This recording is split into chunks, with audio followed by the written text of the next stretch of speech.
एक तालाब में टूनी मछली, उसका बेटा चिंटू और बेटी बुलबुल तीनों एक साथ रहते थे। अब आप सोच रहे होंगे कि बुलबुल और चिंटू के पापा के बारे में तो बताया ही नहीं। दरअसल बात ये है कि एक दिन एक खूंखार चील आकर उनके पापा मछला को उड़ा ले गया। तब से बेचारी टूनी मछली अकेली ही अपने बच्चों का ध्यान रखकर जीवन यापन कर रही थी। वो अपने बच्चों को कोई कमी नहीं होने देती थी। टूनी उन्हें जो चाहिए होता उन्हें दे दिया करती। एक दिन टूनी अपने बच्चों के साथ मजे से खेल रही थी, तभी अचानक तालाब की सारी मछलियां हड़बड़ी में वहां से जाने लगे। टूनी मछली और उसके बच्चों की समझ में कुछ ना आया और हैरान होकर बस देखे जा रहे थे। इतने में एक मछली बड़ी तेजी से आते हुए टूनी को धक्का मारती हुई बच्चों को धक्का मारती है। ये देख टूनी मछली ने उस मछली से कहा, अरे क्या हुआ, आखिर इतनी जल्दी में क्यों हो और सब इस तरह घबराए हुए कहाँ दौड़े जा रहे हैं? हम में से किसी मछली को कुछ हुआ है क्या? यहाँ सब अपनी जान बचाने के लिए भाग रहे हैं और तुम लोग यहाँ गप्पे लड़ा रहे हो। चलो चलो भागो यहाँ से। ठीक है भागेंगे, पर कारण बिना जाने भागे भी तो कैसे? मुझे भी कहाँ पता है, ये सभी दौड़ रहे हैं तो मैं भी उनके पीछे दौड़ रही हूँ। माँ, ये तो भेड़ की बकरी जैसी बात हुई। जाओ जाओ, दौड़ो दौड़ो। फिर वो मछली वहाँ से चली जाती है। टूनी मछली ने बच्चों से कहा, गलत बात बेटा, ऐसे किसी का मजाक नहीं उड़ाते। वैसे अब जानेंगे कैसे कि ये सब जा कहाँ रहे हैं? टूनी मछली ऐसा सोच रही थी कि अचानक एक मगरमच्छ वहाँ आया और टूनी से कहा, क्या बात है, तुम सब अभी तक यहीं हो?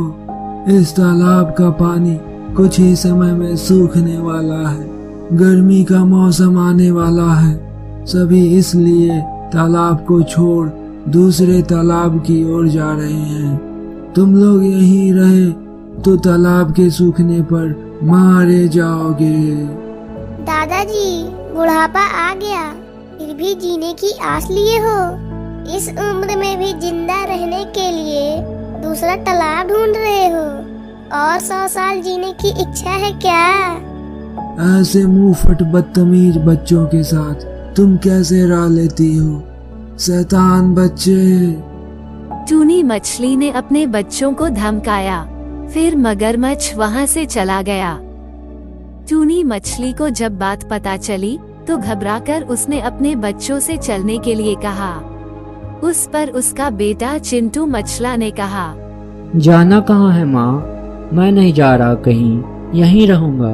वैसे भी जब सारे यहाँ से जा रहे हैं तो सिर्फ हम ही इस तालाब में बचेंगे। बिना परेशानी के शांति से रह सकते हैं। भैया, ये सब इस तालाब को छोड़कर इसलिए जा रहे हैं क्योंकि ये कुछ दिनों में सूखने वाला है, और जब ऐसा होगा तो बताओ हम यहाँ कैसे रह सकते हैं। इसलिए माँ की बात सुनो और चलो यहाँ से। मेरी सयानी बेटी सब समझ जाती है, और तू है कि माँ की बात का मान नहीं रखता। माँ, आप चाहे जो भी कहें, मैं यहाँ से नहीं जाऊंगा। मुझे इस तालाब की आदत है। नई जगह कुछ दिन रह लेंगे तो वहाँ की भी आदत होने लगेगी। भैया, माँ की बात मानो और चलो यहाँ से, हम सब साथ रहेंगे। तुम चाहे जितना कह लो, मैंने कहा नहीं तो नहीं। ऐसा कहकर वो वहाँ से चला गया। टूनी मछली और उसकी बेटी बुलबुल दूसरे तालाब में जाने की सोच लेते हैं। एक ओर माँ की ममता बेटे की ओर खींची चली जा रही थी तो दूसरी ओर बेटी को मना नहीं कर पा रही थी। बेमन ही वो दूसरे तालाब चली गई। उस तालाब की सारी मछलियाँ दूसरे तालाब में चले जाते हैं। चिंटू मछला उस तालाब में अकेला रह गया था। उसे अकेले में बोर होने लगा था, फिर भी वह वही रहा करता। देखते देखते गर्मी का मौसम आया। तालाब का पानी धीरे धीरे सूखने लगा। पानी कम होने के कारण आकाश में उड़ रहे चिल को चिंटू मछला साफ दिखने लगा। उसे खाने के इरादे से चील आकर उसे उड़ा ले जाने लगा, पर वो फिसलकर वापस पानी में गिर पड़ा। चिंटू मछला बाल बाल बच गया और तालाब में रहे पत्थरों के बीच जाकर छिप गया। तभी वहीं पर एक शार्क ने उसे देखा और खाने की सोचकर उसके पास जाकर जैसे ही मुंह खोला, वैसे ही चिंटू तुरंत वहां से खिसक गया। अब उसे अपनी जान के खतरे में होने का डर लगने लगा था। अरे बाप रे, बाल बाल बच गया। तालाब सूखने लगा है, पता नहीं कौन सी मुसीबत कहाँ से आ जाए। ऐसे ही रहा तो जैसे माँ और बहना ने कहा था, वैसे ही मैं यहाँ बिना पानी के मर जाऊंगा। बहुत डर लग रहा है। इससे पहले कि ये तालाब पूरी तरह से सूख जाए और मैं वापस कहीं जा ना पाऊं, मैं अभी माँ और बहन के पास चला जाता हूँ। ये कहकर वो अपनी माँ और बहन के पास जाने के लिए निकलता है। दूसरी ओर टूनी मछली, उसका बेटा कभी ना कभी उसके पास लौट आएगा और बहन भी, भाई अपना मन बदलकर उनके साथ रहने आएगा, इस आस में राह देख रहे थे। तभी उन्हें माँ, बहना ये शब्द सुनाई दिए।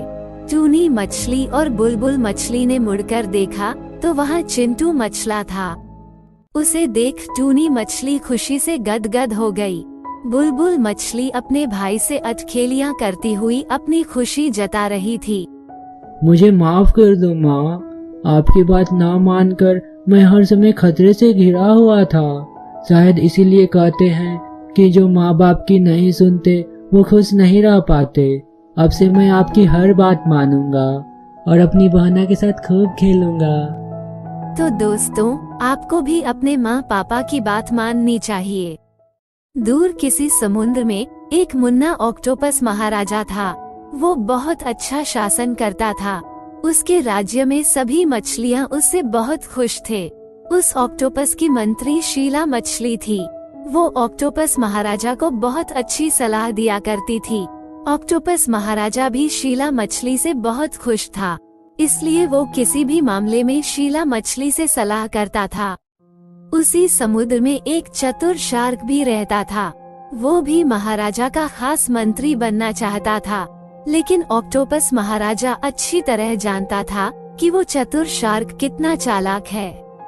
इसलिए ऑक्टोपस महाराजा उस चतुर शार्क को अपने पास नौकरी नहीं देता था, जिसका चतुर शार्क को बहुत दुख था और वो हर समय प्लान बनाता रहता कि किस तरह उस ऑक्टोपस महाराजा से बदला ले और खुद उस राज्य का महाराजा बन जाए। आज भी चतुर शार्क ऐसे ही सोच रहा था।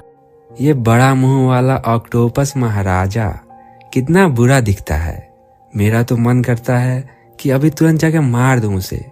और वो शीला मछली कितनी चापलूसी करती है उसकी। बस एक बार मौका मिल जाए, दोनों से ही हिसाब बराबर कर लूंगा। एक बार अपने दोस्त से मिलकर आता हूँ, शायद उसके पास कोई उपाय हो इसका। और फिर वो चतुर शार्क अपने दोस्त से मिलने समुद्र की दूसरी ओर चला जाता है।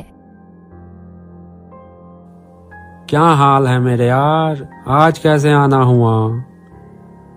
बस आज तुम्हारी याद बहुत सता रही थी, इसलिए तुमसे मिलने चला आया। बिना मतलब के तो तुम कभी नहीं आ सकते। अब बता भी कि क्यों आए हो। अच्छा, तुम इतना कह रहे हो तो बता देता हूँ। यार बिल्लू, तुम तो जानते हो हमारे समुद्र में मुन्ना महाराजा को मुझे ना वो बिल्कुल अच्छा नहीं लगता। और वो उसकी मंत्री शीला मछली, वो तो मुझे उससे भी ज्यादा बुरी लगती है। मैं चाहता हूँ कि किसी तरीके से मैं समुद्र का महाराजा बन जाऊं। अब तुम ही बताओ मैं क्या करूं। बस इतनी सी बात, यह तो कोई मसला ही नहीं है। ये मेरे पास जहरीले केकड़े पड़े हैं, तुम इन्हें महाराजा के भोजन में मिला देना और इल्जाम उस शीला मछली पर लगा देना। देखना कैसे दोनों ही तुम्हारे रास्ते से हट जाएंगे। वाह बिल्लू, तुम्हारा बहुत बहुत धन्यवाद। अब मैं चलता हूँ, तुम भी मेरे इलाके में जरूर आना। हाँ हाँ, जब तुम महाराजा बनोगे तो जरूर आऊंगा। और फिर चतुर शार्क वो जहरीले केकड़े लेकर वहाँ से चला जाता है।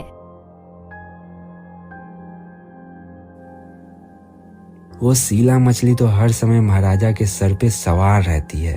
अब मैं इन केकड़ों को महाराजा के भोजन में कैसे मिलाऊं? मैं पहले उस शीला मछली को धोखे से कहीं भेजूंगा, फिर ही महाराजा के भोजन में जहरीले केकड़े को शामिल कर पाऊंगा।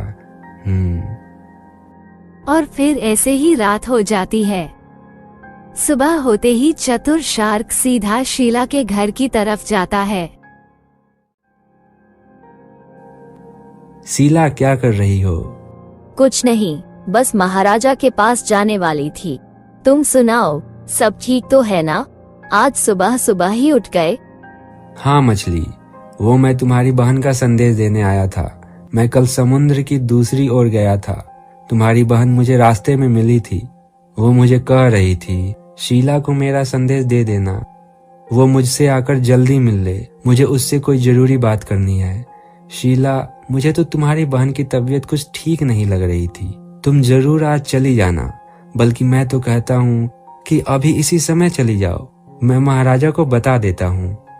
शार्क भैया, मेरी बहन ज्यादा बीमार तो नहीं थी? मुझे तो ज्यादा ही बीमार लग रही थी। अच्छा, फिर मैं चली जाती हूँ। तुम ऑक्टोपस महाराजा जी से कहना मैं शाम तक आ जाऊंगी। हाँ हाँ, तुम जाओ, मैं कह दूंगा। और फिर शीला मछली समुद्र की दूसरी ओर चली जाती है और चतुर शार्क अपने घर की तरफ वो जहरीले केकड़े लेने चला जाता है जो वो कल अपने दोस्त से लेकर आया था। शीला मछली जब दूसरी ओर अपनी बहन के पास पहुंचती है तो उसकी बहन बिल्कुल ठीक थी। दीदी, तुम तो बिल्कुल ठीक लग रही हो। फिर चतुर शार्क ने मुझे क्यों कहा कि आप बीमार हो? लेकिन शार्क तो मुझसे मिला भी नहीं, फिर उसने तुमसे ऐसे क्यों कहा? शीला मछली बहुत परेशान हो जाती है। दीदी, मुझे जल्दी से वापस जाना होगा। लगता है चतुर शार्क कोई चालाकी कर रहा है। फिर शीला मछली जल्दी से वापस चली जाती है। मुझे भी जाकर देखना चाहिए, कहीं मेरी बहन किसी मुश्किल में न फंस जाए। और फिर शीला की दीदी भी उसके पीछे चली जाती है। दूसरी तरफ चतुर शार्क वो जहरीले केकड़े मुन्ना महाराजा के भोजन में डाल देता है। थोड़ी देर बाद ही महाराजा भी नाश्ता करने के लिए आ जाते हैं। ये शीला नहीं आई अभी तक? महाराज जी, शीला तो अभी अभी ये भोजन रख कर गई है। कह रही थी कि मैं अभी आती हूँ। मैं तो कहता हूँ तब तक आप ये भोजन कर लीजिए। और ऑक्टोपस महाराजा वो भोजन खा लेता है। कुछ ही देर बाद महाराजा पर उन जहरीले केकड़ों का असर होना शुरू हो जाता है और चतुर शार्क वहाँ से तुरंत चला जाता है। मुन्ना महाराजा तड़पना शुरू कर देता है। शीला मछली भी वहाँ पहुँच जाती है।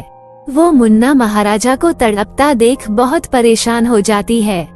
महाराजा जी, आपको क्या हुआ है? लेकिन मुन्ना महाराजा के मुंह से कोई शब्द नहीं निकल रहा था। चतुर शार्क भी सेना से 2 फौजी लेकर वहां आ जाता है। ये देखो शीला मछली ने क्या किया, इसने महाराजा को जहर दे दिया। इसको पकड़ लो और इसे फांसी दे दो। नहीं, मैंने महाराजा को कोई जहर नहीं दिया। शीला मछली रोते हुए कहती है, लेकिन फौजी उसकी एक नहीं सुनते और उसे पकड़कर ले जाते हैं। अब बताओ मुन्ना जी, मुझे नौकरी नहीं देते थे, अब मजा आया? अब ऐसे ही तड़प तड़प कर मर जाओगे और मैं बनूंगा यहाँ का महाराजा।